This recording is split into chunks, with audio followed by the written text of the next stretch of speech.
அதிகமாக எதிர்பார்க்கப்படும் பிரமிடுகளின் மர்மங்கள்.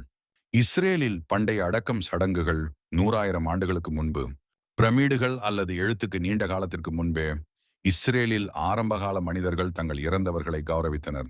காஃப்ஸே மற்றும் ஸ்கூல் போன்ற குகைகளில் தொல்பொருள் ஆராய்ச்சியாளர்கள் கிட்டத்தட்ட 1,00,000 ஆண்டுகளுக்கு முந்தைய கல்லறைகளை கண்டுபிடித்தனர். இது உலகின் மிக பழமையான ஒன்றாகும். இறந்தவர்கள் கவனமாக தூங்கும் நிலைகளில் கிடத்தப்பட்டனர். சிவப்பு காவி நிறமியை தூவப்பட்டனர். சில சமயங்களில் கல் கருவிகள் அல்லது விலங்கு எலும்புகளால் புதைக்கப்பட்டனர். இந்த அறிகுறிகள் இறந்தவர்களுக்கு மரியாதை, துக்கம் மற்றும் ஒருவேளை ஆரம்பகால ஆன்மீக நம்பிக்கைகளை பரிந்துரைக்கின்றன. இந்த பண்டைய அடக்கங்கள் தொல்பொருளியல் மட்டுமல்ல, அவை சடங்கின் முதல் ஓசைகள், மேலும் மனித கலாச்சாரத்தின் விடியலுக்கான ஒரு சாளரம். இன்னும் இதுல நிறைய ஆராய்ச்சி நடந்து கொண்டிருக்கிறது. இருந்தாலும் மர்மங்களுக்கு ஈடிணையே கிடையாது. இன்னும் பல ஆச்சரியங்களுடன் உங்களை சந்திக்கிறேன். தொடர்ந்து காணுங்கள்.